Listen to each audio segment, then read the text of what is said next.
शिव महापुराण में तो यहाँ तक वर्णन किया गया है कि यदि मार्गशीर्ष मास के आर्द्रा नक्षत्र के दिन ब्रह्म मुहूर्त से लेकर शाम को प्रदोष काल तक अगर कोई एक बार भी भगवान शंकर के शिवलिंग का दर्शन कर लेता है तो उसकी जिंदगी में उसने कितने भी व्रत करे हो, उपास करे हो, उन व्रतों में, उन उपासों में अगर कोई त्रुटि रह गई हो, कोई गलती हो गई, कोई यज्ञ करा, अनुष्ठान करा, साधना करी, तप करा, व्रत करा, दान करा, पुण्य करा, सत्कर्म करा, उसमें अगर कोई त्रुटि रह जाती है, कोई कमी रह जाती है,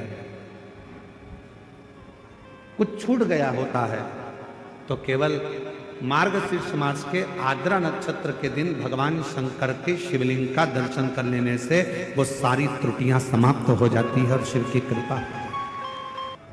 अब कितनी बड़ी कृपा है भगवान शंकर जी की कि ये 5 दिन की जो कथा है 6 तारीख से 10 तारीख तक जो हो रही है 5 दिन की कथा, उसमें बीच में 9 तारीख पड़ रही है और उस 9 तारीख को मेरे शंकर भगवान की प्रथम ज्योति का दर्शन हुआ, शिवलिंग का दर्शन हुआ आर्द्रा नक्षत्र के दिन भगवान शिव।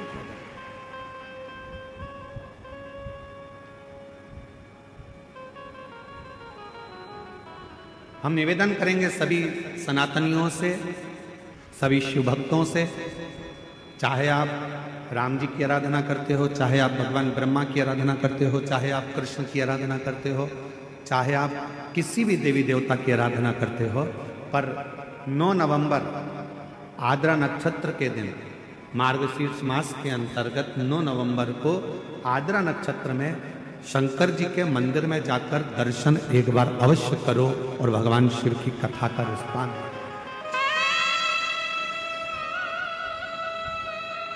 अवश्य।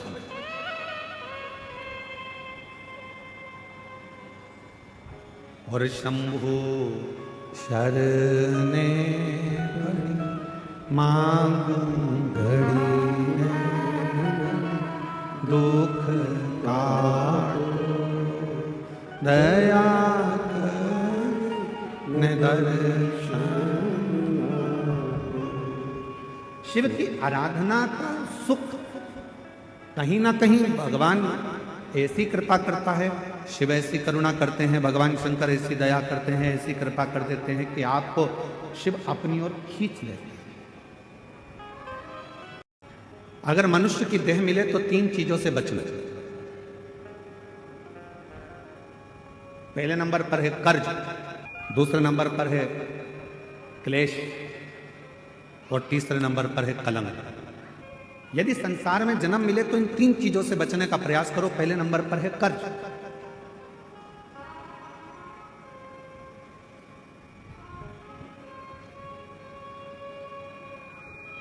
थोड़ा सा भी कर्ज हमारे जीवन में अगर हो जाता है, थोड़ा सा कर्जा आ जाता है, तो वो कर्जा बढ़ते बढ़ते बढ़ते बढ़ते एक दिन हमारी जमीन को, हमारी जायदाद को, हमारे मकान को भी बर्बाद कर देता है।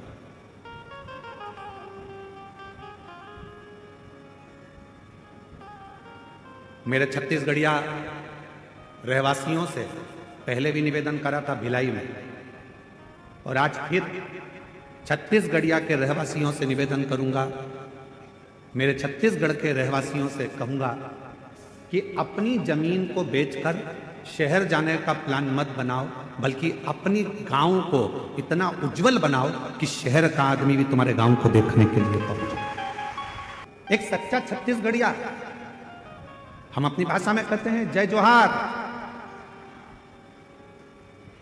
छत्तीसगढ़िया सब लोग, मतलब एक सच्चा छत्तीसगढ़िया वो होता है जो जहां रह रहा है, जिस भूमि पर रह रहा है, उस भूमि को, उस घर को, उस गांव को इतना उज्जवल बना ले, इतना प्रगतिशील बना ले कि फिर उसको देखने के लिए दुनिया के लोग, दुनिया के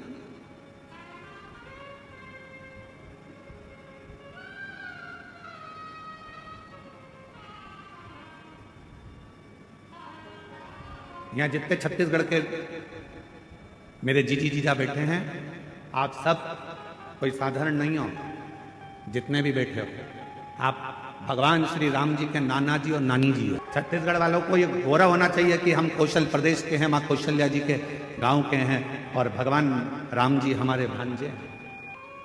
सहजता नहीं है। शिव भक्त को शिव महापुराण की कथा कर रही है, संसार के रहवासियों को 3 चीजों से बचना चाहिए। पहले नंबर पर है कर्जा, दूसरे नंबर पर है क्लेश, तीसरे नंबर पर है कलंक। ये 3 चीजें जब व्यक्ति के जीवन में अगर हो जाती है तो पूरा जीवन बर्बाद हो जाता है, पूरा। पहला बच्चों कर्ज से।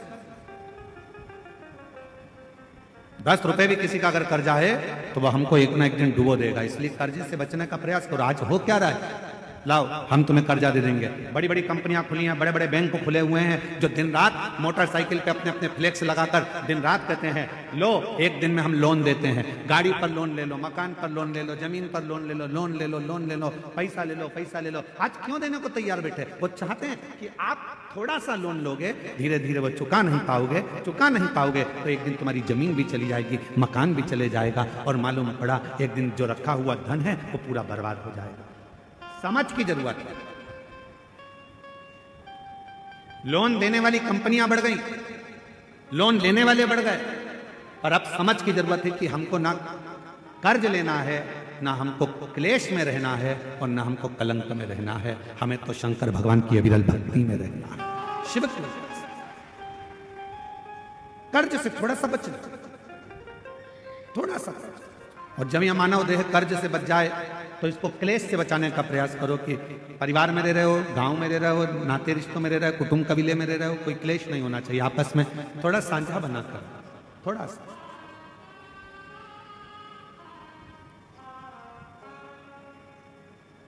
आप सबको मालूम है महीने में 2 एकादशी आती है तो 2 प्रदोष आती है। कभी किसी से पूछो कि भगवान शंकर का यह अविरल त्योहार प्रदोष का व्रत क्यों आता है? क्यों भगवान शंकर की आराधना प्रदोष के दिन करी जाती है? क्यों? कभी सोमवार होम प्रदोष आ जाती है, कभी गुरुवार का प्रदोष आ जाता है, कभी शुक्रवार का प्रदोष आ जाता है, कभी कोई प्रदोष आ जाता है। ये प्रदोष का व्रत क्यों आता है? उसका एक कारण है, भगवान शंकर प्रदोष का व्रत धारण कर कर फिर अगला जो दिन होता है उस दिन मेरे शंकर भगवान अपने सारे गणों के साथ नंदी, भृंगी, श्रृंगी, नर, गंधर्व, अप्सरा, किन्नर, देवता, पशु, पक्षी जितने भी होते हैं मेरे शिव सबके साथ बैठकर अपना महाप्रसाद ग्रहण करते हैं।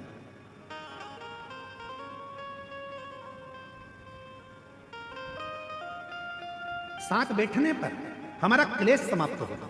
आज के जमाने में 4 भाइयों का परिवार, एक इधर जा रहा है, एक उधर जा रहा है, देवरानी, जेठानी, ननंद सब अलग अलग क्षेत्र में जा रही, कोई सुनने को तैयार नहीं। तो शिव महापुराण की कथा कहती है एक कर्ज से बच जाओ, दूसरा क्लेश से बचो। हफ्ते में, महीने में एक दिन ऐसा बनाओ जिस दिन मेरे घर के पूरा परिवार एक जगह पर एकत्रित हो, भोजन करें, साथ बैठें, साथ बैठकर अपने परिवार की चर्चा। हम ये भी नहीं कहेंगे कि तुम किसी परमात्मा की आराधना करो कि साधना की आराधना, आप तो साथ बैठो, अपना मनन चिंतन करो कि हमें अपने घर को कैसे संवारना है, हमें अपने परिवार को कैसे संवारना है, हमें अपने बच्चों को उच्च शिक्षा कैसे देना है, हमें अच्छी चिकित्सा कैसे देना है। हम कहीं आडंबर में तो नहीं फंस रहे, हम कहीं गलत जगह पर तो नहीं फंस रहे, आडंबरों से मुक्त कैसे करना। आज थोड़ी सी बीमारी आती है और लोग भटकना चालू कर देते हैं, यहां जा रहे हैं, वहां जा रहे हैं, तबीयत खराब हो गई तो यहां जाओ, वहां जाओ। हमने जब से शिव महापुराण की कथा बाची है एक बात हमेशा कही है कि सबसे पहले अगर शरीर में कष्ट है तो अपने गांव के प्राथमिक चिकित्सा केंद्र में जाओ, उसके बाद फिर शहर के हॉस्पिटल में जाओ, फिर शहर के हॉस्पिटल से जिले के हॉस्पिटल में जाओ, फिर जिले के हॉस्पिटल से फिर कोई बड़ी सिटी के कोई हॉस्पिटल में जाओ। कहीं भटको ना। बड़े हॉस्पिटल में कब जाना? जब पहले छोटे हॉस्पिटल में जाना। बड़ा हॉस्पिटल वाला क्या करेगा? तुम्हारे पहले के हॉस्पिटल की फाइल दिखाओ, साहब ये हमने हमारे गांव के हॉस्पिटल में दिखाया था, साहब ये हमारे कवर्धा में दिखाया था, साहब हम फिर बिलासपुर पहुंचे, साहब अब हम रायपुर आए हैं, ये देखो हमने ये जांचें कराई है। छोटे हॉस्पिटल से बड़े हॉस्पिटल तक जाओ। पर आजकल व्यक्ति क्या करता है? डायरेक्ट बड़े में जाने की सोचता है। उसी तरह जैसे गांव के लोग इकट्ठे हुए और कहां जा रहे हो साहब? तो कहा हम अमरनाथ जा रहे हैं। कहां जा रहे हो साहब? हम केदारनाथ जा रहे हैं। तो हम उनसे पूछे, भैया तुम अमरनाथ जा रहे हो, बड़े हॉस्पिटल में जा रहे हो, तुम केदारनाथ जा रहे हो, बड़े हॉस्पिटल में जा रहे हो, पहले ये तो बताओ कि प्राथमिक चिकित्सा केंद्र पहुंचे कि नहीं पहुंचे। पहले अपने गांव में जो शंकर जी का मंदिर है उसमें जाना चालू करा कि नहीं करा, पहले शिव जी के मंदिर में जाना चालू करा कि नहीं करा। आज का व्यक्ति अमरनाथ जाना चाहता है, आज का व्यक्ति केदारनाथ जाना चाहता है, पर आज का व्यक्ति अपने घर के पास में जो शंकर जी का मंदिर है वहां जाना नहीं चाहता। लोग देखेंगे, हंसेंगे, ताना कसेंगे, कोई कुछ कहेगा, कोई कुछ कहेगा।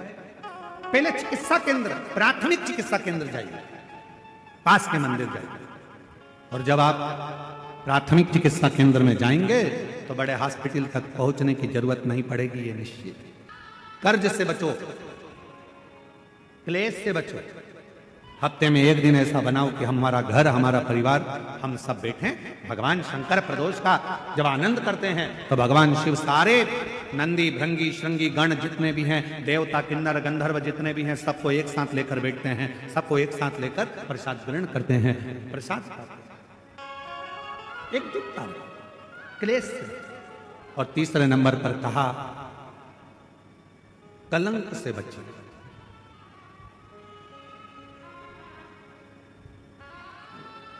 हमारे सनातन हिंदू धर्म में पतंग उड़ाने के लिए एक दिन दिया गया। यहां उड़ाते पतंग? अरे बोलो तो जम के। कब उड़ाते हैं? जम के बोलो। मकर संक्रांति। हमारे सनातन धर्म में, हिंदू धर्म में पतंग उड़ाने के लिए एक दिन दिया है, मकर संक्रांति का दिन। उड़ा लो जितनी उड़ाना है, खूब काटो जितनी काटना है। पर हमारे सनातन धर्म में यह कहा गया साल में एक दिन मकर संक्रांति के दिन खूब उड़ाओ, खूब काटो, पर बाकी के दिन ना उड़ाना ना काटना। शिव महापुराण की कथा कहती है, किसी का कोई काम हो रहा है, किसी के बेटे की शादी हो रही है, किसी की बेटी का संबंध हो रहा है, लोग हर कुछ बोलकर उड़ा देते हैं और उसके संबंधों को काट देते हैं। शिव महापुराण की कथा कहती है, कोई उन्नति की सीढ़ी पर चढ़ रहा है तो उसको चढ़ने दो, बढ़ने दो, उसको काटने का प्रयास मत करो, क्योंकि हम सब सनातनी हैं। सनातनी काटता नहीं है, सनातनी जोड़ता है।